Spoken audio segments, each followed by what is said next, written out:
नेपाल सरकार वैदेशिक रोजगार बोर्डको सचिवालय र रेडियो नेपालको सहकार्यमा तयार पारिएको रेडियो कार्यक्रम वैदेशिक रोजगारी। नमस्कार। कार्यक्रम वैदेशिक रोजगारी रेडियो नेपालबाट हरेक बिहीबार बिहान 7 बजेको समाचारपछि 20 मिनटका लागि प्रस्तुत हुन्छ। व्यावसायिक सिपयुक्त, सुरक्षित, मर्यादित एवं व्यवस्थित रोजगारी नै आजको आवश्यकता हो। यसका लागि आधिकारिक निकायहरूका विभिन्न सूचना, सन्देश र आन्तरिक तथा बाह्य श्रम रोजगार क्षेत्रका गतिविधिहरूको जानकारी प्रदान गर्न यो कार्यक्रम तयार पारिएको हो। आजको कार्यक्रममा श्रम रोजगारसँग सम्बन्धित केही खबरहरू, प्रधानमन्त्री रोजगार कार्यक्रमलाई प्रभावकारी बनाउन भइरहेका प्रयासका सम्बन्धमा राष्ट्रिय कार्यक्रम निर्देशक सुमन घिमिरेसँगको कुराकानी, शिक्षण पेशालाई झैं नियमित समय दिएर व्यावसायिक उद्यमी समेत बन्नुभएका चितवनका लक्ष्मण घिमिरेको अनुभव र विभिन्न सूचना तथा सन्देशहरू सुनाउँदैछौँ। कार्यक्रम सुनि साथ दिनुहोला। वैदेशिक रोजगारीमा दुर्घटना भए, वैदेशिक रोजगारीमा दुर्घटना भए, हक दाबी गर्न यस्ता धेरै छन् उपाय, हक दाबी गर्न यस्ता धेरै छन् उपाय। गन्तव्यको मुलुक पुगे परमाणित छाप्लाको, परमाणित छाप्लाको, गन्तव्यको मुलुक पुगे परमाणित छाप्लाको, स्थानीय तहबाट मृत्यु प्रमाण पाएको, स्थानीय तहबाट मृत्यु प्रमाण पाएको। हक दाबीको किटानी चाहिँ छुटाउनै हुन्न, छुटाउने हुन्न, हक दाबीको किटानी चाहिँ छुटाउनै हुन्न। ढिलो गरी वर्ष काटे पैसा नै पाइन्न, ढिलो गरी वर्ष काटे पैसा नै पाइन्न। नाता प्रमाण पेश गर्यो हक दाबी गर्दा, हक दाबी गर्दा, नाता प्रमाण पेश गर्यो हक दाबी गर्दा, नत्र दुःख पाइन्छ नि कागजात छुट्दा, नत्र दुःख पाइन्छ नि कागजात छुट्दा। आर्थिक सहायताको लागि निवेदक स्वयं उपस्थित भएर स्थानीय तह मार्फत निवेदन दिन सकिनेछ। आवश्यक कागजात तथा प्रक्रिया पूरा भएपछि नजिकको हकवालाले सिधै बैंक मार्फत पैसा पाउने व्यवस्था गरिएको छ। थप जानकारीका लागि बोर्डको वेबसाइट www.fepv.gov.np हेर्नु हुन अनुरोध गर्दछौँ। वैदेशिक रोजगार बोर्डको सचिवालय काठमाडौँ। श्रम कल नम्बर 1141, टोल फ्री नम्बर 1660 015 0005। कार्यक्रममा अब सुनौ श्रम रोजगारका खबरहरू। श्रम रोजगार तथा सामाजिक सुरक्षा मन्त्रालयको मन्त्रालय स्तरीय विकास समस्या समाधान समिति एवं दोस्रो चौमासिक समीक्षा बैठक सम्पन्न भएको छ। श्रम रोजगार तथा सामाजिक सुरक्षा मन्त्री गौरी शंकर चौधरीको अध्यक्षतामा भएको बैठकमा राष्ट्रिय योजना आयोगका सदस्य डाक्टर राम कुमार भुयाल, मन्त्रालयका सचिव सूर्यमणि गौतम, प्रधानमन्त्री तथा मन्त्री परिषदको कार्यालय, अर्थ मन्त्रालय, संघीय मामिला तथा सामान्य प्रशासन मन्त्रालय र राष्ट्रिय योजना आयोगका प्रतिनिधिहरू साथै यस मन्त्रालयका महाशाखा प्रमुखहरू, मन्त्रालय अन्तर्गतका निकायका प्रमुखहरूको उपस्थिति रहेको थियो। चालु आर्थिक वर्षको दोस्रो चौमासिक अवधिसम्म मन्त्रालय अन्तर्गत विनियोजित बजेट मध्ये चालुतर्फ 83% र पुँजीगततर्फ 19% गरी कुल 83% खर्च भएको, दोस्रो चौमासिक अवधिमा सम्पन्न गर्नुपर्ने माइलस्टोन सम्पन्न भएको अवस्था छ। मन्त्री चौधरीले व्यावसायिक तथा सिप विकास तालिम प्रतिष्ठानहरूको संख्या विस्तार तथा क्षमता सुदृढीकरण गर्नुपर्ने, अनौपचारिक क्षेत्रमा रहेका श्रमिकहरूलाई समेत सामाजिक सुरक्षाको दायरामा ल्याउन पहल गर्नुपर्ने, प्रधानमन्त्री रोजगार कार्यक्रमलाई जनस्तरसम्म प्रभावकारी रूपमा कार्यान्वयन गर्दै लैजानुपर्ने, हालसम्म सुरु हुन नसकेका कामहरू यथाशीघ्र सुरु गर्न आवश्यक कार्य अगाडि बढाउनु पर्ने जस्ता महत्त्वपूर्ण सुझाव र निर्देशन दिनुभएको थियो। बैठकले विभिन्न विषय लगायत मन्त्रालयहरूले सिर्जना गर्ने रोजगारीको तथ्याङ्कलाई व्यवस्थित गर्न साथै आन्तरिक रोजगारी प्रवर्धन गर्ने सम्बन्धमा सम्बन्धित मन्त्रालयहरूसँग समन्वय गर्नुपर्ने विषयलाई राष्ट्रिय विकास समस्या समाधान समितिको बैठकमा प्रस्ताव गर्ने निर्णय गरेको छ। कोभिड-19 लगायतका समस्यामा परि हप्ताभरि विदेशबाट 18,847 जना स्वदेश फर्किएका छन्। श्रम, रोजगार तथा सामाजिक सुरक्षा मन्त्रालयले सार्वजनिक गरेको साप्ताहिक प्रगति विवरण अनुसार फागुन 28 देखि चैत्र 6 गतेसम्म श्रम कल सेन्टरमा 482 वटा गुनासा तथा जिज्ञासाहरू आएका छन्। त्यस्तै प्रधानमन्त्री रोजगार कार्यक्रम मार्फत हप्ताभरि 6409 जनाले रोजगारी पाएका छन्। हप्ताभरि 1200 जना बेरोजगारहरूको सूचीमा दर्ता भएका छन्। श्रम सम्बन्धी प्राप्त हप्ताभरिका 19 गुनासाहरू मध्ये 8 वटा गुनासाहरूको सुनवाई भएको छ। त्यस्तै वैदेशिक रोजगारीका लागि 3522 जनाले पूर्ण श्रम स्वीकृति लिएका छन् भने 2988 ले नयाँ श्रम स्वीकृति लिएका छन्। योगदानमा आधारित सामाजिक सुरक्षातर्फको आबद्धता हेर्ने हो भने हप्ताभरि 117 रोजगारदाता आबद्ध भएका छन्। श्रमिक संख्या भने 920 रहेका छन्। हप्ताभरिमा 89 जनाले व्यावसायिक तथा सिपमूलक तालिम प्राप्त गरेका छन्। 236 जनाले EPS अभिमुखीकरण तालिम लिएका छन्। मन्त्रालय र मातहतका निकायहरू मार्फत हप्ताभरि सम्पन्न भएका मुख्य क्रियाकलापहरू तपाईले मन्त्रालयको वेबसाइटबाट पनि हेर्न सक्नुहुनेछ। रोजगार मात्र होइन, अब सुरक्षित रोजगार कसरी? त्यसका लागि आवश्यक छ व्यावसायिक सिप। सिप भयो भने पैसा पनि धेरै पाउँछ, राम्रो काम पनि पाउँछ र मान्छे सुरक्षित पनि हुन्छ। सिप सिक्यो भने या त आफैले स्वरोजगार बन्न सक्यो या विदेशमा जान सक्यो। पाइराखेको भन्दा धेरै राम्रो पैसा, धेरै राम्रो मान सम्मान र मर्यादामा रहन्छ। त्यसकारण यो सुरक्षित वैदेशिक रोजगार, आत्मनिर्भर हुने खालको स्वरोजगार, यो दुईटै कुरा फाइदा छ भन्ने कुरा बुझ्न जरुरी छ। व्यावसायिक सिपबाट सुरक्षित रोजगार, सुरक्षित भविष्य। उहाँहरूको अनुभव के रहन्छ भने सिप परीक्षण गरेर सर्टिफिकेट लग्यो भने त्यसको भ्यालु अलिकति फरक छ। रोजगारदातालाई पनि एक तह माथिको हामीलाई सुविधाहरू दिने अथवा काम पनि अलिक सहज किसिमले गर्न सकिने वातावरण त्यहाँ सिर्जना हुन्छ। व्यावसायिक सिप र सुरक्षित रोजगारीका लागि आधिकारिक सूचना एवं गतिविधि समेटिने रेडियो नेपाल र वैदेशिक रोजगार बोर्ड सचिवालयको साझा प्रस्तुति कार्यक्रम वैदेशिक रोजगारी हरेक बिहीबार बिहान 7 बजेको समाचारपछि रेडियो नेपालमा। सिपयुक्त रोजगार आर्थिक समृद्धिको आधार। पछिल्लो समय प्रधानमन्त्री रोजगार कार्यक्रम अन्तर्गत रोजगारी पाउनेको संख्या बढ्दो छ। गत हप्ता मात्रै पनि अछामको बान्नीगढी जयगढ गाउँपालिकामा 252 जना न्यूनतम रोजगारीमा जोडिएका छन्। प्रधानमन्त्री रोजगार कार्यक्रमको वेबसाइटमा उल्लेखित विवरण अनुसार 7003 कुल आयोजनाबाट 45429 जनाले रोजगारी प्राप्त गरिसकेका छन्। आगामी वर्ष स्थानीय तहसँग अन्तर्क्रिया गरी नीतिगत व्यवस्थालाई परिमार्जन गर्ने श्रम मन्त्रालयका सहसचिव एवं प्रधानमन्त्री रोजगार कार्यक्रमका राष्ट्रिय कार्यक्रम निर्देशक सुमन घिमिरे बताउनुहुन्छ। प्राप्त विवरण अनुसार कम्प्युटरमा इन्ट्री गर्ने अर्थात् रोजगार व्यवस्थापन सूचना प्रणालीमा प्रविष्टि गर्ने काम भने ढिलो भएको छ। प्रविष्टि गर्ने कामलाई छिटो गर्न भनिरहे अहिले रोजगार संयोजक र प्राविधिक सहायकहरूका लागि प्रविधिगत तालिमहरू पनि सञ्चालन भइरहेका छन्। सबै प्रकारका सूचनालाई एकीकृत रूपमा संकलन र प्रवाह गर्न रोजगार सेवा केन्द्रबाट राष्ट्रिय सूचना प्रणाली बनाउन लागेको जानकारी गराउँदै उहाँ भन्नुहुन्छ, यो विपन्न बेरोजगार भन्ने बित्तिकै खालि प्रधानमन्त्री रोजगार कार्यक्रमबाट गएको बजेटबाट मात्रै रोजगारी दिने भन्न खोजेको होइन। यो हामीले अलिकता बुझाउँदै पनि छौं। यो कानूनी व्यवस्था पनि हो। साथै अर्को तर्फबाट हेर्दाखेरि निजी क्षेत्रमा पनि सहकारी क्षेत्रमा पनि विभिन्न प्रकारका रोजगारी वा स्वरोजगारीका अवसरहरू छन्। त्यहाँ पनि बेरोजगार यो सूचीकृत भएका बेरोजगारहरूलाई जोड्दै जानुपर्छ भनेर अहिले हामीले आवश्यक समन्वय र सहकार्यहरू गरिरहेछौँ। भने अब म तपाईलाई दोस्रो कुरा पनि भनौं, प्रधानमन्त्री रोजगार कार्यक्रमले विपन्न बेरोजगारलाई न्यूनतम रोजगारी दिने 100 दिनको, अन्य बेरोजगारलाई रोजगारमूलक सेवा र सुविधा प्रदान गर्ने भन्न भनिएको छ।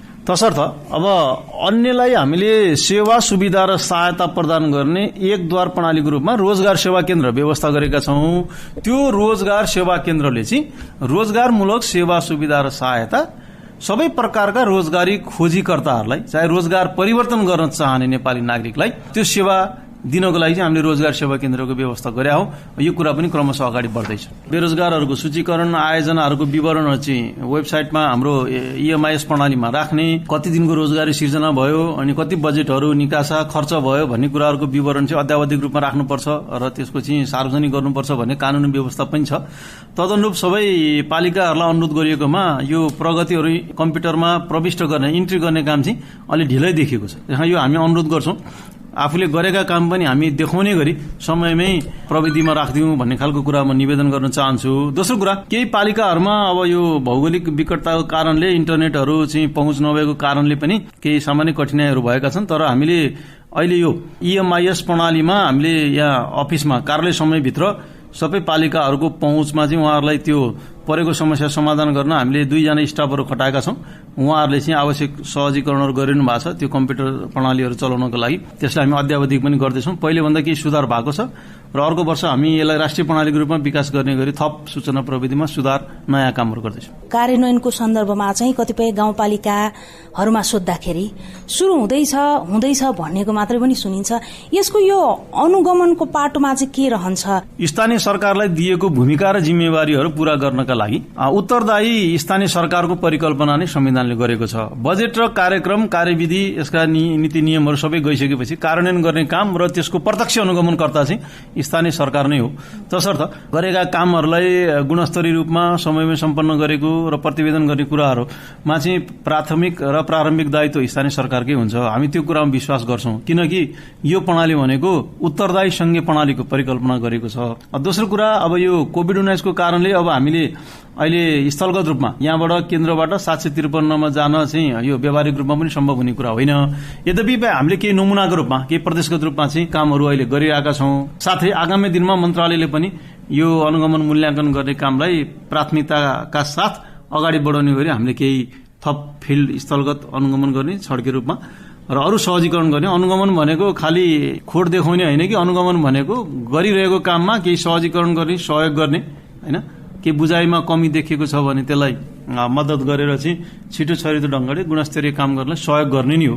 अनुगमन यो अरूले गर्ने काम हो जस्तो मलाई लाग्दैन। आफूले गरेको काम सर्वप्रथम आफूले नै अनुगमन गर्नुपर्छ भन्ने खालको हिसाबले पनि सोध्नुपर्ने आवश्यकता देखिएको छ। कार्यविधिको विषयमा, ज्याला निर्धारणको विषयमा असन्तुष्टिहरू पनि, दुखेसोहरू पनि आयो जनप्रतिनिधिहरूबाट। यसमा चाहिँ यहाँहरूले के सोच्नुभयो? हो, हामीलाई पनि यो पटक पटक पृष्ठपोषणहरू प्राप्त भइरहेको छ। यो ज्याला दर चाहिँ राष्ट्रिय ज्याला दर सबैतिर कायम गर्दाखेरि अलिकता हिमाली पहाडी भेग र जहाँ चाहिँ जीवनयापन गर्न चाहिँ महँगीको कारणले अथवा बजार दर अनुसार चाहिँ भएन ज्याला दर भन्ने खालको कुराहरू आएको छ। यसलाई हामीले गम्भीरतापूर्वक लिएका छौँ र हामीले यसलाई अर्थ मन्त्रालय, राष्ट्रिय योजना आयोग र अन्य प्रधानमन्त्री कार्यालयसँग पनि समन्वय गरेर आगामी वर्षबाट परिमार्जन गर्ने गरी आवश्यक तयारीहरू सुरु गरेका छौँ। अब चालु आर्थिक वर्षमा भइरहेको निर्णयहरूलाई नै, नीतिगत व्यवस्थाहरूलाई नै कार्यान्वयन गर्ने हो। र दोस्रो कुरा, हामीले आयोजनाको खर्च गर्ने विधिमा पनि केही परिमार्जनहरू गरेका थियौँ किनकि यसपालि अब हामीले अलिकता धेरै मानिसलाई रोजगारी दिनु पर्यो। कोरोना भाइरसको कारणले धेरै ठाउँमा रोजगारीहरू घटेको हैन, पेशा व्यापार व्यवसायहरू घटेको सन्दर्भमा चाहिँ धेरैलाई रोजगारी दिने सन्दर्भमा थोरै पैसाले धेरैलाई लक्षित वर्गमा पुग्न सकिन्छ कि भन्ने नै सरकारको उद्देश्य हो, यसमा अन्यथा होइन। र बाँकी अब हामीले जुन एउटा प्रोजेक्टहरू बनाउँदाखेरि 70% ज्यालामा खर्च गर्नुपर्ने, 30% सम्म निर्माण सामग्रीमा स्थानीय सरकारले नै साझेदारी गरेर बजेट व्यवस्था गर्ने प्रावधानहरू ल्यायौँ। त्यो चाहिँ हामीले कार्तिकमा आएर मात्रै त्यसको निर्देशिका र कार्यविधि संशोधन गरेको जानकारीहरू पठायौँ। त्यो कारणले यो अलिकता ढिलो हामीले निर्देशिका र कार्यविधि पठाएको कारणले स्थानीय सरकारले हाम्रो बजेट अगाडि नै आएको सन्दर्भमा साझेदारी गर्न सकिएन भन्ने भनाइ थियो। तर अहिले हामीले के अनुरोध गर्यौं उहाँलाई यो कार्यक्रमको प्रभावकारी कार्यान्वयनको लागि अहिले तपाईहरुसँग उपलब्ध जे जति बजेट छ, जहाँ खर्च नहुन सक्ने बजेट छ, कोभिड-19 को प्रभाव त स्थानीय सरकारलाई पनि परेकै छ भने कहाँ चाहिँ बजेट बचत हुन सक्छ, त्यो बचत हुने बजेटलाई न्यूनतम रोजगारी सिर्जना हुने गरी स्थानीय स्तरकै सामुदायिक आयोजनाहरूमा विकास निर्माणका काममा लगाएर आखिर रोजगारी पनि प्रदान गर्ने हो र विकास निर्माणको अलिकता पूर्वाधार विकासमा पनि लगानी गर्नलाई चाहिँ साझेदारीमूलक ढंगले काम गरौं भन्ने अनुरोध हो संघीय सरकारको। तदनुरूप धेरै अहिले चाहिँ पालिकाहरूबाट कार्यान्वयनमा आइसकेको छ। आगामी वर्ष हामी यो गाउँपालिका नगरपालिका संघहरूसँग र हामी अन्तर्क्रिया पनि घनीभूत ढंगले गर्दैछौं। उहाँहरूसँग समन्वय गरेर हामी यो नीतिगत व्यवस्थालाई परिमार्जन गर्छौं र दिगो तरिकाले यसलाई चाहिँ भोलिका दिनमा समेत लक्षित वर्गमुखी हुने र पूर्वाधार विकास निर्माणमा पनि सहयोग हुने गरी र यो लक्षित वर्गको चाहिँ सधैँ न्यूनतम रोजगारीको खोजीमा सरकारको मुख ताकिरहनु पर्ने अथवा नगरपालिका गाउँपालिका धाइरहनु पर्ने प्रवृत्ति भन्दा पनि उहाँहरूको क्षमता विकासमा पनि लगानी गर्ने गरी हामी थप कार्यक्रमहरूसहित यो कार्यक्रमलाई प्रभावकारी बनाउँदैछौँ। सबै प्रकारका सूचनालाई एकीकृत रूपमा संकलन गर्ने र त्यसको प्रवाह एउटा बेरोजगार वा रोजगारमा खोजीमा रहेको अथवा रोजगारीको अवसर परिवर्तन गर्न चाहने वर्गका लागि रोजगार सेवा केन्द्रबाट हामीले एउटा राष्ट्रिय सूचना प्रणाली बनाउँदैछौँ। यो राष्ट्रिय रोजगार सूचना व्यवस्थापन प्रणाली, त्यसबाट हामी सबैलाई यो प्रणालीगत रूपमा सूचनाको प्रवाह, तथ्याङ्कको प्रवाह र प्रतिवेदन पनि आउने गरी चाहिँ हामी त्यो प्रणाली बनाउन लागिरहेछौँ। हालसम्म सूचीकृत बेरोजगार व्यक्तिको संख्या 7,51,451 पुगेको छ, जसमा 4,33,434 पुरुष, 3,17,154 महिला र 143 अन्य रहेको कार्यक्रमको वेबसाइटमा उल्लेख गरिएको छ। आगामी दिनमा अवसरहरूमा जोडिन सिप आवश्यक रहेको बताउँदै केही न केही सिप सिक्न उहाँ आग्रह गर्नुहुन्छ। रोजगारी भन्ने कुरा ज्यादै बहुआयामिक, बहुक्षेत्रीय र बहुप्रभावमूलक काम हो। यो एकदम वृहत अवधारणा बोक्ने शब्द हो। जस्तै यसले चाहिँ अब कुनै जब गर्ने अथवा कुनै स्वरोजगार गर्ने कुरा दुईटै कुरालाई यसले समेट्छ।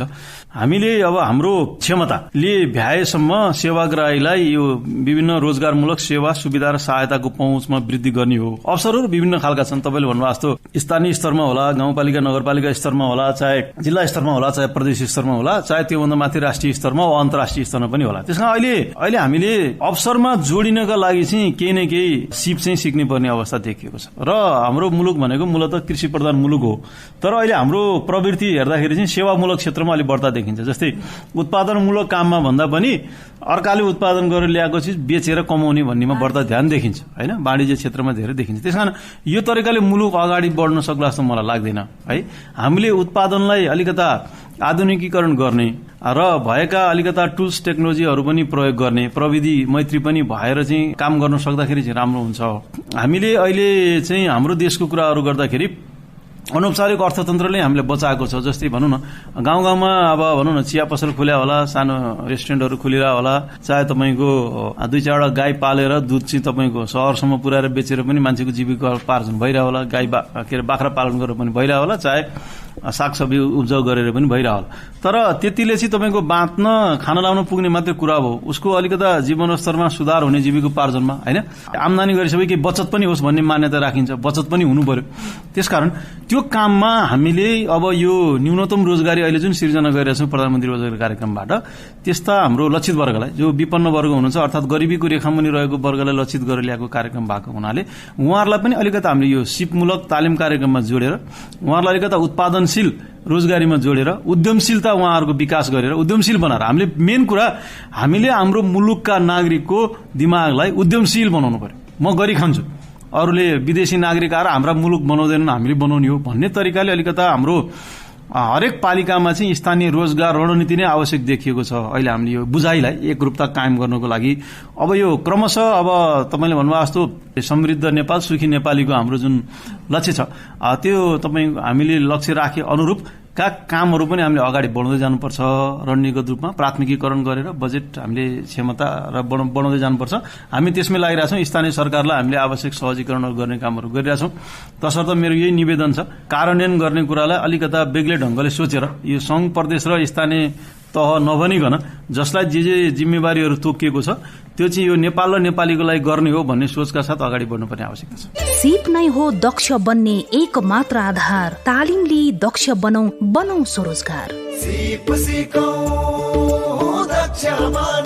वैदेशिक रोजगारबाट फर्किएका र वैदेशिक रोजगारमा जान चाहनेहरूका लागि लक्षित गरेर वैदेशिक रोजगार बोर्ड सचिवालयबाट 1 महिने निशुल्क वैदेशिक रोजगारमूलक सिप तालिम सञ्चालन हुँदैछ। निशुल्क सिप तालिम सञ्चालन हुने संस्थाहरू: Balaju school of engineering and technology Balaju Kathmandu, Korea Nepal institute of technology Tamnagar Rupandehi, Nepal Banepa बहुप्राविधिक शिक्षालय बनेपा काभ्रे, निर्मल नामा बहुप्राविधिक शिक्षालय बर्दिवास महोत्तरी, पोखरा प्राविधिक शिक्षालय पोखरा कास्की, शहीद कृष्णसेन इच्छुक बहुप्राविधिक शिक्षालय दाङ, सुम्निमा पोलिटेक्निक इन्स्टिच्युट भोजपुर, रत्नकुमार बान्तबा बहुप्राविधिक शिक्षालय इलाम, टिकापुर पोलिटेक्निक इन्स्टिच्युट टिकापुर कैलाली, जिरी प्राविधिक शिक्षालय जिरी दोलखा, कर्णाली प्राविधिक शिक्षालय जुम्ला, श्री शहीद नेत्रलाल अभागी प्राविधिक शिक्षालय सल्यान, भेरी प्राविधिक शिक्षालय नेपालगञ्ज बाँके,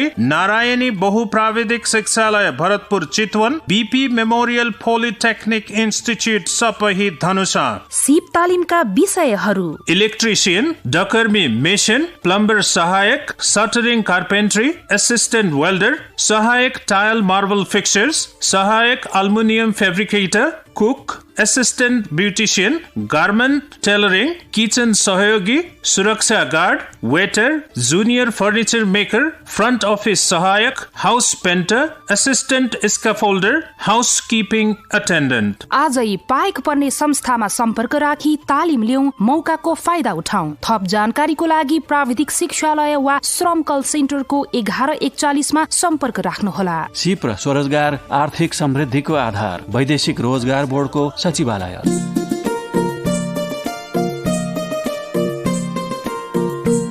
के तपाईलाई थाहा छ वैदेशिक रोजगारीमा रहँदा कुनै समस्या परे, कुनै गुनासो, प्रश्न र जिज्ञासा भए वैदेशिक रोजगार बोर्ड सचिवालयमा रहेको कल सेन्टरमा फोन गरेर आफ्ना कुरा राख्न पाउने व्यवस्था छ। कल सेन्टर मार्फत स्वदेश तथा विदेशमा रहेका नेपालीले वैदेशिक रोजगार विभाग, प्रधानमन्त्री रोजगार कार्यक्रम, योगदानमा आधारित सामाजिक सुरक्षा कार्यक्रम, वैदेशिक रोजगार बोर्ड लगायत श्रम, रोजगार तथा सामाजिक सुरक्षा मन्त्रालय र मातहतका निकायहरूका सेवा कार्यक्रमहरूबारे कुनै पनि जानकारी, सुझाव वा गुनासो राख्न पाइन्छ। तपाईका कुरा जुन निकायसँग सम्बन्धित छ तत्काल कल सेन्टर मार्फत त्यही निकायमा पठाउने व्यवस्था छ। यसका लागि श्रम कल सेन्टरको 1141 नम्बरमा फोन गर्न सकिन्छ। श्रम कल सेन्टर नामक फेसबुक पेज मार्फत पनि आफ्ना समस्या, प्रश्न र जिज्ञासा राख्न सकिन्छ। ल भन्नुस्, यहाँहरूको समस्या के छ त? के भन्नु गुरु, विदेश गएका छोराहरू एउटा आफै बिरामी भएर बस्या छ, झिकाउन सकिया छैन, अर्को कामै नपाएर भौतारिरहेछ। के गर्ने होला? म त हेर्नुहोस् विदेश उनी दिन कुरिरहेको, पठाउनेले भाका सारेको सारै गर्छ। गरौँ दशा त लाग्यो होइन कतै? कुरो बुझ्दा तपाईँहरूको समस्याको समाधान यहाँबाट होइन, श्रम कल सेन्टरबाट हुन्छ। अनि त्यो श्रम कल सेन्टरमा कसरी जाने गुरु? जानै पर्दैन नि, घरमै बसी बसी उजुरी गर्न मिल्छ, देशबाट पनि विदेशबाट पनि। एउटा नम्बर 1141, अर्को 1660153005। यसमा फोन गर्दा पैसा पनि लाग्दैन। यति मात्र हो र? इमो, भाइबर, फेसबुक, ट्विटर अनि इमेलबाट पनि गुनासो गर्न सकिन्छ। सुरक्षित वैदेशिक रोजगार हामी सबैको सरोकार। समस्या समाधानका लागि कल सेन्टर सदा तयार। वैदेशिक रोजगार बोर्ड सचिवालयद्वारा जनहितमा जारी। अन्तिममा अब उद्यमीको उद्यम कथा आज राख्दैछौ। पंक्षी पालनबाट मनज्ञ आमदानी गरी सन्तुष्ट रहनुभएका चितवनका लक्ष्मण घिमिरेको उद्यम कथा। अर्थशास्त्रमा स्नातकोत्तर गरी शिक्षण पेशा गर्दै आउनुभएका घिमिरे कसरी हुनुभयो त सफल उद्यमी? 68 सालबाट हामीले टर्की व्यवसाय सुरु गरियो अनि त्यसको 2 वर्षपछि चाहिँ टर्की पाल्दै जाँदाखेरि चाहिँ लौकाटको बारेमा पनि अध्ययन गर्न थालियो अनि त्यसपछि लौकाट र कडकनाथ पंक्षी पालन गरिएको छ। त्यस गर्दा गर्दै मैले पढाउँदाखेरि चाहिँ मलाई पढाउन कति पनि जागरै लागेन, आफैले केही नयाँ व्यवसाय गरौँ जस्तो लाग्यो। त्यसपछि छोडेर म चितवन आएपछि करिब 6 महिना जति चाहिँ मैले नयाँ व्यवसाय के छ त भनेर अध्ययन गर्दै जाँदाखेरि टर्की लाग्यो अनि त्यसपछि मैले टर्की व्यवसाय सुरु गरेको। मैले ट्युबाट इकोनोमिक्समा मास्टर गरेको छु। इकोनोमिक्स भनेको आफूले मात्र जाहिर खानी होइन कि अरू धेरै मान्छेहरूलाई जाहिर खुवाउने विषय पर्यो। जुन मैले इकोनोमिक्स पढेँ त्यही अनुभवले नै मैले यो व्यवसाय सुरु गरेको। आफूले पढेको विषय अरूलाई रोजगार समेत बनाउने विषय भएकाले उद्यम व्यवसायतिर ध्यान गएको बताउने चितवनका लक्ष्मण घिमिरेले करिब 9 वर्ष अघि थोरै लगानीबाट सुरु गर्नुभएको पंक्षी पालन उद्यमको अहिलेको अवस्था कस्तो छ त? गाउँघरकै कोषहरूबाट पैसा निकालेर 1-1.5 लाख जति जम्मा गरिरहेको थियो। त्यही पैसाबाट सुरु गरेको, त्यहीबाट आएको आम्दानी नै यही व्यवसाय बढाउँदै बढाउँदै त्यतिखेर करिब 20-25 भन्दा टर्की थिएन। अब अहिले 2250वटा टर्की बनाइएको छ, 500-700वटा जति लौकाट कडकनाथहरू छन्। भौतिक संरचनाहरू त्यही अनुसारको बनाइएको छ। अब यसलाई चाहिने मिसिनहरू पनि त्यही अनुसारको जम्मा गरिरहेको छ। सुरु गर्दाखेरि भरतपुरको हरैयामा थियो, अब अहिले 4 ठाउँमा अहिले फर्म फैलिएको छ। सबै ठाउँमा गरेर हामीले आफ्नो र भाडामा गरेर हाम्रो करिब 4 बिघा जतिमा छ अहिले फर्म। अरू कुनै जागिर खाएको भए यो अवस्थामा पुगिने थिएन भन्नुहुने घिमिरेको कृषि फार्मबाट धेरैले काम सिकी रोजगार स्वरोजगार गरेको पनि उहाँ बताउनुहुन्छ। आफ्नो परिवार बाहेक 6 जनालाई रोजगार दिइरहनुभएका घिमिरेको लगानी अहिले करोडौं पुगेको छ। आम्दानीबारे जिज्ञासा राख्दा चाहिँ उहाँ यसो भन्नुहुन्छ। लकडाउनले गर्दा अलिकति हाम्रो आम्दानीहरू अलिकति कमै भएको छ। जो हामीले जति लगानी गर्छौँ त्यति आम्दानी चाहिँ हुन्छ यो व्यवसायमा। हामी परिवार बाहेक 6 जनाले काम गर्नु भएको छ। कमाइ यति छ भन्दा पनि एउटा राम्रो स्थितिमा पुगेको छ। हामी अरू कुनै जागिर खाएको भए यो स्थितिमा पुगिन्थेन। अब आफ्नै व्यवसाय गर्नाले राम्रो स्थानमा पुगेको छ। अब विदेश नगइकन अब हामीले पढ्दाखेरि कति साथीहरू विदेश जानेतिर लाग्नुभयो। अब हामी नेपालमै न्याय व्यवसाय गर्नुपर्छ भनेर आफ्नै गाउँमा आइयो, आफ्नै ठाउँमा आइयो, गरियो। हाम्रै काम सिकेर धेरैजनाले हजारौं जनाले रोजगारी गर्नुभएको छ। अब त्यो देख्दा पनि सन्तुष्ट भइएको छ आफ्नै गाउँठाउँमा, आफ्नै देशमा। अरू कतिपय साथीहरू त्यो बेला विदेशतिर लाग्दै गर्दा स्वदेशमै सफल व्यवसायी हुनुभएका घिमिरे विदेशबाट फर्केपछि व्यवसाय थाल्नेहरू चाहिँ बढी सफल भएको बताउनुहुन्छ। यसबारे उहाँ भन्नुहुन्छ, सुरुमा के हुन्छ भने नि विदेश जानभन्दा अगाडि कतिपय साथीहरूको चाहिँ पहिलो कुरा आफ्नोसित सिप पनि नभएको हुनसक्छ, अर्को आफूसित लगानी गर्ने पुँजी पनि नभएको हुनसक्छ। विदेश गइसकेपछि विदेशमा गएर केही सिपहरू पनि सिक्नु हुनुभयो। त्यसपछि आफ्नो आर्थिक अवस्था पनि अलिकति सुदृढ मजबुत भएपछि आफूले नै अलिकति राम्रोसित लगानी गर्न पाउनुभयो। त्यो कारणले पनि विदेशबाट आइसकेपछि उहाँहरूले चाहिँ अलिकति व्यवस्थित किसिमले विदेशमा पाएको दुःख सम्झेर नेपालमै केही गर्नुपर्छ भन्ने गरेको कारणले पनि उहाँ सफल भएको। विदेश बसिरहेका धेरै साथीहरूले विदेशबाट पनि फोन गर्नुहुन्छ मलाई। अब नेपाल आएपछि नयाँ व्यवसाय केही गर्न पर्यो, गाउँठाउँमै बसेर गर्नु पर्यो, आफ्नै घर परिवारसित बसेर गर्नु पर्यो भन्नुहुन्छ। उहाँहरूलाई मैले सबै थोक जानकारीहरू भनिरहेको छु। कतिपय विदेशबाट नेपालमा आएपछि हामीसित आउनुहुन्छ, भेट्नुहुन्छ। हामीले जानेको, बुझेको, सिकेको सबै थोक उहाँहरूलाई सिकाएर हरेर उहाँहरू पनि आफ्नै व्यवसायमा लाग्नु भएको छ। कृषि उद्यमबारे देश विदेशमा भएका इष्टमित्रहरूलाई आफ्नो अनुभव बाँड्ने र उद्यमतर्फ प्रेरित गर्नुहुने घिमिरे भन्नुहुन्छ, कृषिमा नयाँ नयाँ क्षेत्रहरू थुप्रै छन्, पहिल्याउन सकिन्छ, तर उहाँका आफ्नै नयाँ सोचहरू चाहिँ के छन् त? हामीले एकै ठाउँमा व्यवस्थित किसिमले एउटा फर्म निर्माण गरेर अब कृषिमा लाग्ने साथीहरूलाई हामीले निःशुल्क रूपमा तालिमको व्यवस्था गर्छु भन्ने विचार छ चाँडै नै। अब जस्तै अब नेपालमा त्यति नभएको राम्रै मार्केट भएको एउटा बेबी कर्न पनि छ, मकैको घोगा तरकारी पकाएर खाने, त्यो निकै राम्रो छ। त्यो बारेमा पनि हामीले सोचिरहेका छौँ। अब त्यसलाई पनि सानो स्केलबाट पनि गर्न सकिन्छ, थोरै जग्गामा पनि गर्न सकिन्छ।